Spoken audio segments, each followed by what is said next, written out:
Welcome back to the MLB 30 for 30 preview. I'm Justin St. Peter. And I'm Michael Hofflinger. And I'm depressed that we have to talk about one of the best teams in the major leagues, the St. Louis Cardinals. But the one thing is, we still don't have technology, so there's no background for them. Happy you. The Reds didn't get them. The Cardinals didn't get them. We're both happy. All right. Well, with their starting rotation, they literally have 7-8 pitchers who would be solid pitchers on any team that could start for you. Yeah, they could do a 7-8 man rotation if they wanted to, and have guys pitch once a week, and they'll be fresh for the playoffs for sure. But starting with Adam Wainwright, I mean, he's the ace of a team full of aces. I couldn't have said it better. Adam Wainwright he won a Cy Young Award once. He's been a Cy Young candidate just about every year he's been healthy. It's just an incredible pitcher. He's one of the few guys that I really respect as being one of the top guys in his game. Yeah, he's almost made it through spring training this year healthy, so he should be in for a very good year. And as long as everybody stays healthy, this is going to be a tough team to beat. Even if they don't stay healthy, they still have backups to their backups. Yeah, that's true.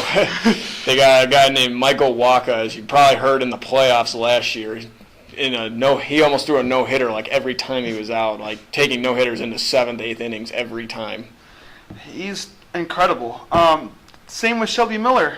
He almost no-hit the Brewers. They just keep churning out young pitching prospects that are just absolutely incredible. I don't know what they do, but any team that wants to develop starting pitching, just start signing their prospects and their scouts away from the Cardinals. Yeah. Please, I beg you. Yes. Lance Lynn, Joe Kelly, Jaime Garcia. I mean, it's just right a one off the other. I mean, we've listed 7 pitchers right now, and that's just absurd how many people they have that they can throw out there. I mean, some of these guys are going to be the best 6th inning long relief men you'll ever see in the bullpen. Yeah, Jaime Garcia is coming off a big injury. He missed half the year. A year ago, he was one of the best pitchers in the major leagues, and he might not even have a spot in this rotation. Yes. And Carlos Martinez, a young fireballer that they put in as a reliever last year, he could be a starter on almost any team. Might not have a spot in the rotation. It's incredible how many pitchers they just churn out. Yes, unbelievable. Then you go down to their bullpen, and you got Trevor Rosenthal, who's one of the better closers you can get, too, fireballer. I mean, last year the Cardinals did have a bullpen struggle in the first, 2 months of the season, but they figured that out, and from then on they rolled throughout the season. It seems like every year, the weak point of the Cardinals is their bullpen at the start of the year. And then by the end of the year, they trade and they figure it out, and it's incredible by the end of the year again. Mm-hmm. But I think they have enough starting pitching people that will end up being relievers because their starting pitching is so stacked that they'll have a great bullpen. Yep, Jason Mott coming off injury. He was their closer and kind of lost it after his injury issues. But, I mean, if he comes back like he was, that's a great setup. 7th inning guy they've got. Kevin Siergis, Randy Choate, very good pitcher as well. Choate is probably one of the best lefty specialists in the major leagues. And you know the Cardinals do all their lefty-righty switching, and they go through 5 relievers in 1 inning if they need to. Yeah, Mike Matheny really learned from Tony La Russa. I mean, I keep score at all the games. Whenever I'm keeping score for a Cardinals game, the pitching list for those innings is unbelievable, 4 or 5 in an inning, and they take a while because of all the pitching changes, but they're not afraid to go through them. And a very underrated reliever in this lineup is Pat Neshek. He used to be one of the top relievers in the game. He is a submarine pitcher, one of the craziest rotations I've seen in a long time. And he's kind of struggled the last few years, but I think the Cardinals, they seem to have reclamation projects in pitching, and they always make them turn out good. A la your favorite, John Axford. Yep, like we talked about in a couple of videos before, and John Axford came to St. Louis and pitched fairly well, so I think these guys, it doesn't matter what their name is, they're going to be good. Yep. And then you go through their lineup.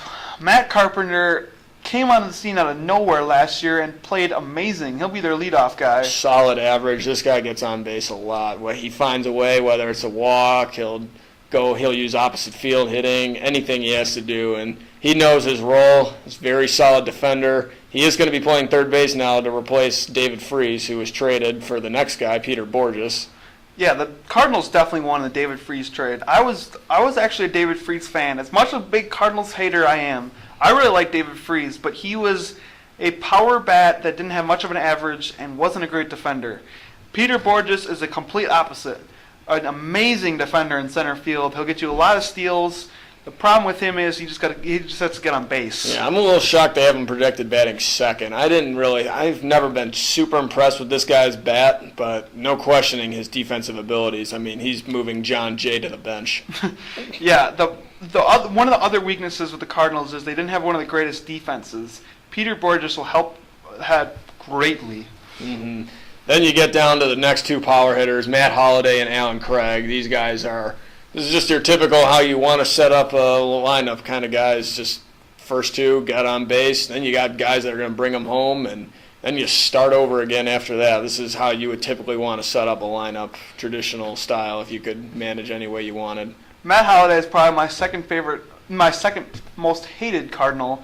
I can't stand that guy because he just torches the Brewers every time. Yep, a big power bat. He used to be a decent defender. He's kind of going down on that. So if you want to hit it to left field, you can get some. You might be able to run for a little bit, but his bat is still so good. Yeah, and Alan Craig, another guy too. He's kind of more of a first baseman, but he's got to move to outfield to make room for Matt Adams, who is ginormous.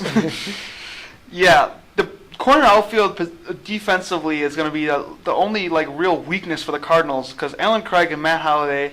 Alan Craig's still young, but at this point in Matt Holliday's career, they're not good defenders. No, but you got to have that bat in there. But Yep. then talking about great defenders, the best defender, hands down in the game, Yadier Molina. Platinum glove winner, if you don't know what that means. That means he wasn't just rated the best catcher defending, but he was the best defender in the game. Yep, he is my most hated Cardinal. He does everything good. You can't say a bad thing about him because he'll just disprove you. The only really complaint I have is that he's slow, and he still steals a couple bases a year. He's a great power hitter. He throws out just about anybody on the bases. He gets RBIs. He gets on base. He gets walks. What can you say bad about him? This guy you can't steal on the Cardinals because of this guy in there. I mean, he doesn't. I mean, even if you don't try to steal, he'll fire down to first or third base and try and pick you off himself. Catchers don't normally pick base runners off. He's the one exception. Yep. Oh my! Yadier Molina. Every time he goes against the Brewers, I just shake my head and wish anybody else. Yep. And like with the Reds, you got to get the 7th and 8th hitters out, Peralta and Colton Wong. I mean, those are the guys that you got to rely on to make outs. And Johnny Peralta had a very good year for the Tigers last year. Another thing is he's not a very good defender, but his bat is what puts him in the lineup. And they signed him to a long-term deal, and they've been trying to get a shortstop, a consistent one, for a long time, and they hope he's their guy. Yeah, they do have Pete Kozma on the bench, but he's not much of an offensive threat, and only 9 RBIs last year. But his defense, that guy's a stellar defense, and I could see something where if they're winning late in the innings, they're going to make some moves in the infield where they're going to get these defensive guys in, like probably John Jay is going to see some time in the 7th, 8th, and 9th innings when they have a lead at that point, and they're going to go all defensive on you. Yeah. Matt Adams at first base, he kind of came out of the scene when Alan Craig got hurt last year. Like you said, he's a ginormous power hitter. Not one of the greatest fielders. It's a very limited time. We'll see how he does in the full season. And then they have Colton Wong.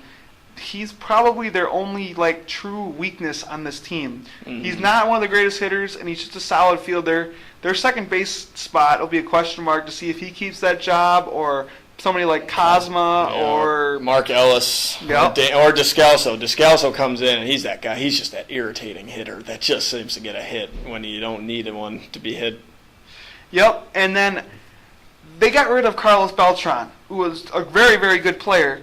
They still don't have room for the third best prospect in baseball, Oscar Taveras. He's been waiting in the wings for a year now, and he still doesn't have a spot in this team. That's how stacked this Cardinals team is. Yeah, but the GM did a phenomenal job assembling this team, and he's put them in a position to be good for years and years to come. I mean, this is a dynasty in the making, I feel like, coming. Yep. All right, all-star predictions. The team. It honestly could be. Matt Carpenter probably has a good chance. Matt Holliday, very good chance. Alan Craig, yes. Yadier, lock, no doubt about it. He's starting at catcher. Fans love this guy, minus Justin. Yep. Their starting rotation, Adam Wainwright's a lock. You could literally take any single person out of the starting rotation and argue that he could be an all-star. There's a good chance a Cardinal is starting the All-Star game, and maybe a long shot closer. But I mean, they do have. There's Kimbrel and Aroldis Chapman, but Trevor Rosenthal is probably a top 5 closer if he's on. The one thing we didn't talk about yet is the Cardinals had one of the best seasons in Major League history of batting average with runners on base. They brought in runners whenever they wanted. They were last batting year. like 380 with runners on base. Teams don't even bat 300 many times, let alone with runners in scoring position. I mean, this offense just gets going. If you get a couple hits in a row, I mean, it was just so tough to work your way out of that inning. You'd think that'd be a fluke number. Alan Craig had one of the historically best of that number. I'm pretty sure he had over a 400 batting average with runners on base. Yeah, that guy came up and just got hits every time like crazy. Normally these numbers would be fluke numbers. Mm-hmm. Except this team is so stacked that they're probably gonna have over 300 average with batting average or with batters on base again. Yep. Maybe not as high because that's an incredible, crazy number, but it'll still be pretty high. Mm-hmm. So, time for some bold predictions. You want to go first? Yep. The Cardinals will have 7-8 starting pitchers on this team. They'll get a lot of innings out of every single person, and they'll win the NL Central. Yeah, I think this team's better than the Reds, and I'm going to one-up you. This team's playing for a World Series in October and maybe late November, early November. So this is, I think, the best team in the National League. I still think I said this 2 years in a row now, but I think the Nationals can beat them in the playoffs. Now that I think they will go to the playoffs, I just can't stand the Cardinals dynasty. They're going to be good for years to come. Yeah, so it's tough to watch as a Brewers fan or other fans in the Central, but you got to accept the facts that this team is very, very good. If you win a series against this team, 2 out of 3, you should be very proud. If you sweep them, unbelievable job. Throw a party. Yes. All right, thanks for watching, guys, and next we'll have The Kansas City Royals.